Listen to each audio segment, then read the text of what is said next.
Hi, welcome back to the channel. I'm Dawn Opal, and this is part 3 of my Move into Panama series.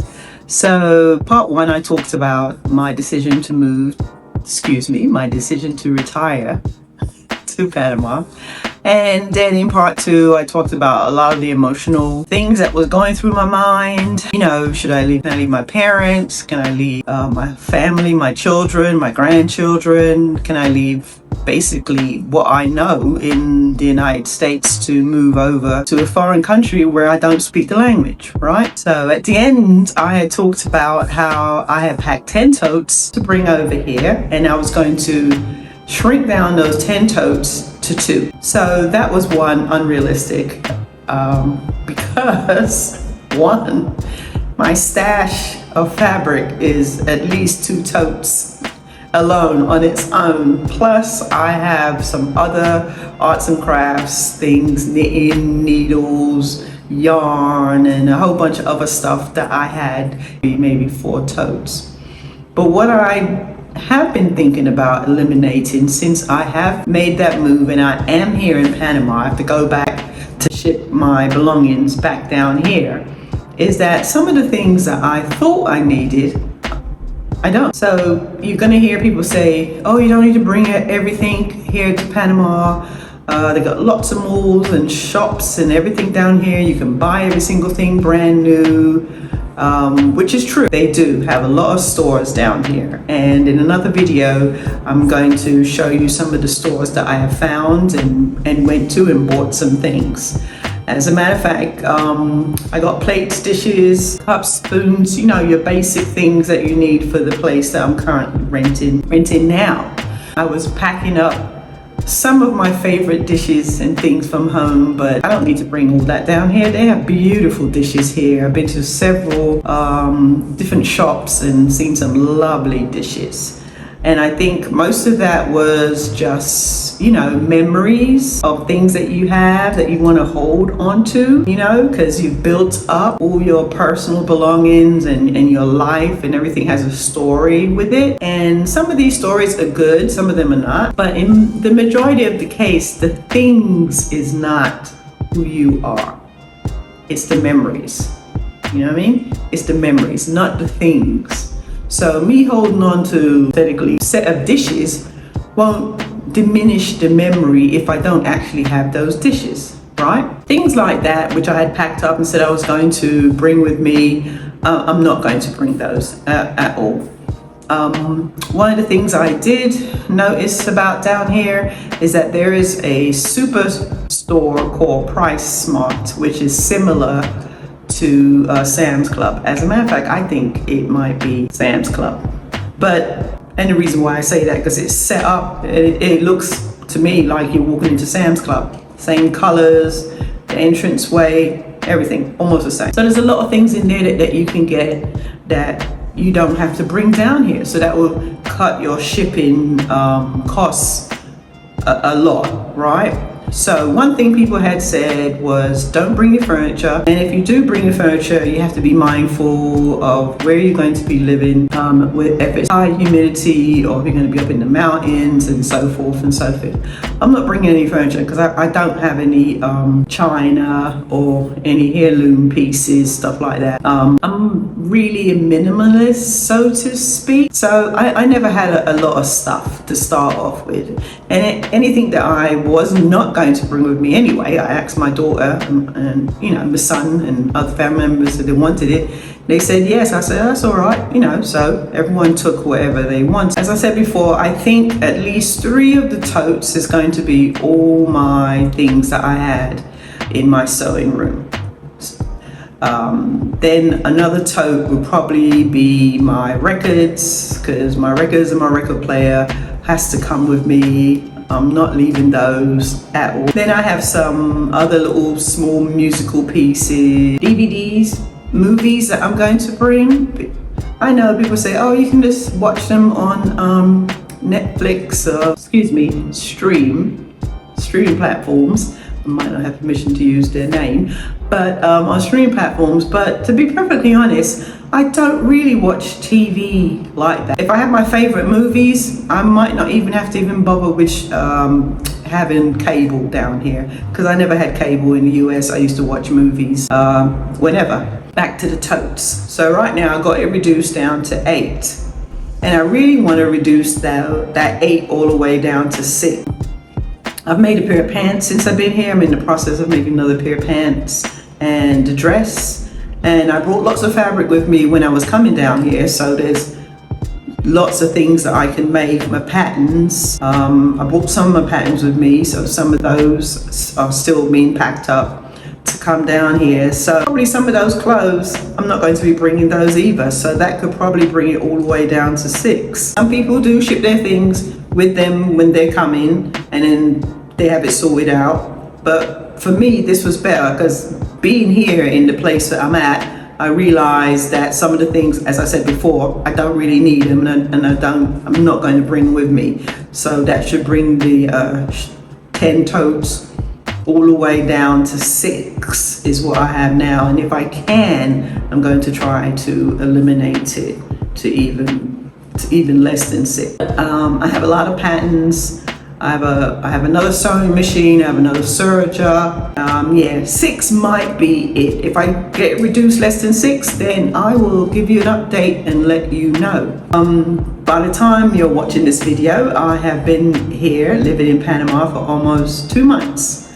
On the 29th of this month will make 2 months I have been here, and I have not regretted anything. As I said before, I've been coming back and forth for the last 3 years and stayed in different parts of the country, and every time I come here I always love it. So so far the romance is still there. I love the country, love the people.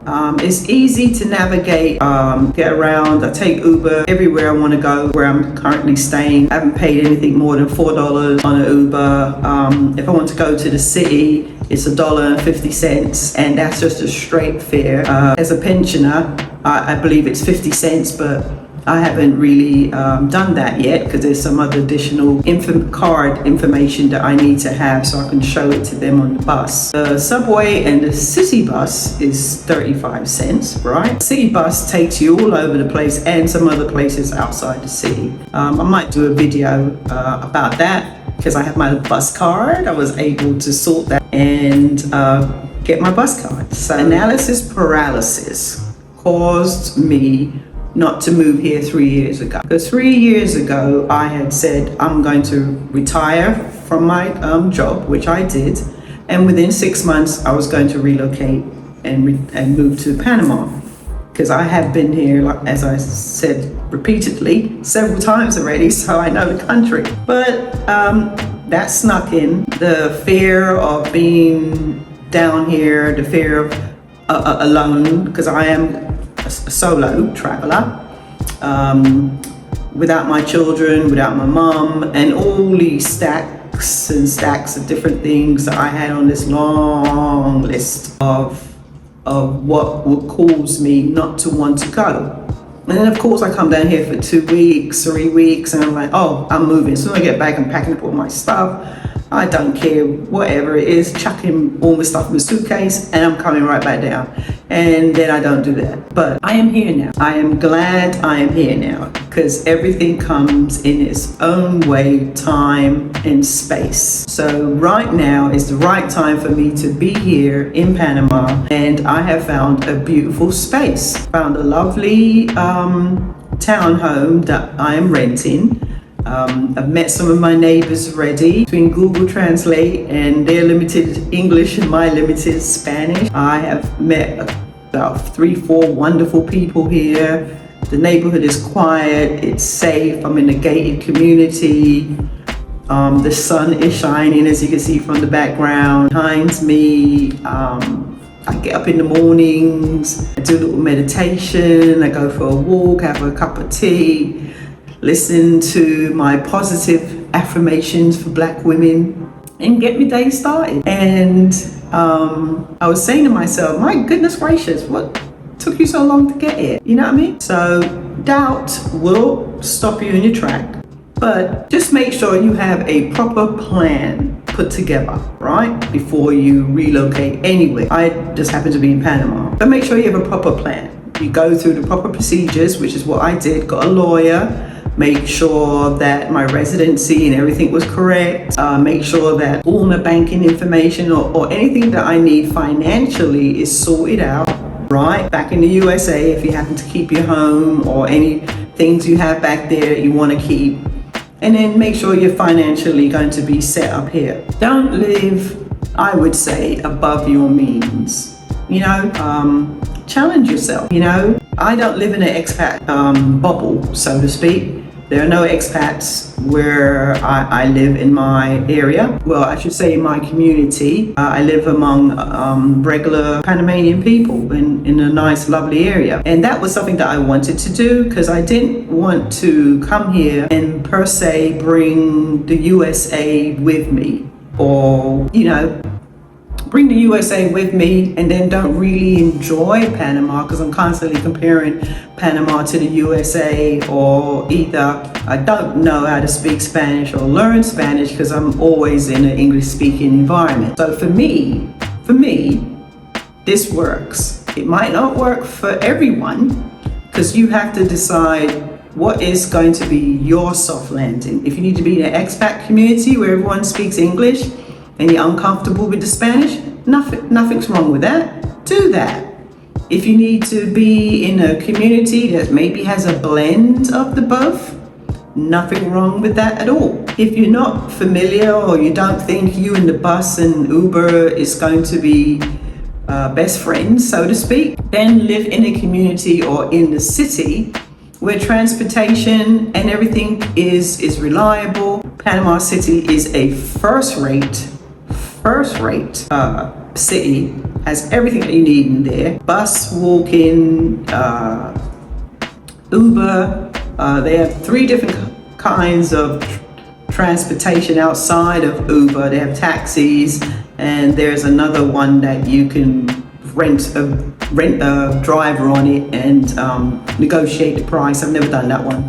I basically stick with Uber because it's easier for me. And you know, try it. Do your thing. Yes, I'm Dawn Opal and I am 64 years young and I love my life. So give it a chance. If all fails, you can always go back home, right? Home is there for you. Not everyone has decided to sell their house, you know, and sell all their belongings and leave. If you're not 1,000%, I won't even say 1,000%, then don't do that. Leave a little bit of a safety net. You're not a failure if you come for 6-7 months or a year and you said, you know what, I liked it, I want to go back. Try somewhere else. There's over 300 countries in the world. All of them we can't live in, right? But if Panama is not your spot or your piece of the dream, then somewhere else could be, right? As a matter of fact, I was listening to another content creator who said that America is not the American dream it's supposed to be. And she said, yes, I said that. And I agree with her. For everyone, America is not the dream. I myself was an immigrant and I moved to the United States, and I always said I wanted to go back to my original home, or either where my parents grew up. But I've decided that I like Panama. I more than like Panama. I love Panama. I love the culture, I love the food, I love the people, I love the weather, and this is where I want to be for right now, because life is short, and tomorrow I might change my mind and want to go live somewhere else and do something else. But the main thing is not to stop yourself. Don't make yourself stop you. If this is what you want to do it. Don't listen to the naysayers, because there's always going to be someone, some family, friend, or total stranger that would think you're off your rocker. You're going to pack up all your stuff and go live in a foreign country and you don't speak the language. Crazy. I know, right? But don't believe that and don't believe them. Have faith in yourself. I have faith in myself. I got faith in you. You can do it, right? So once again, I'm Dawn. Opal, thanks for watching my channel. And I think I just rocked the camera, so I may have to say this little piece one more time. I'm Dawn Opal. Thanks for watching my channel, So Retired. And this is part 3 of my series of me relocating and retiring in Panama. I might do another series, I'm not sure, but I think I might just be showing you my life in Panama. Better yet, yeah, let's do that, right? My life in Panama. Thanks again for listening. If you like what you heard, please like, share, and subscribe. And I'll see you next time. Bye.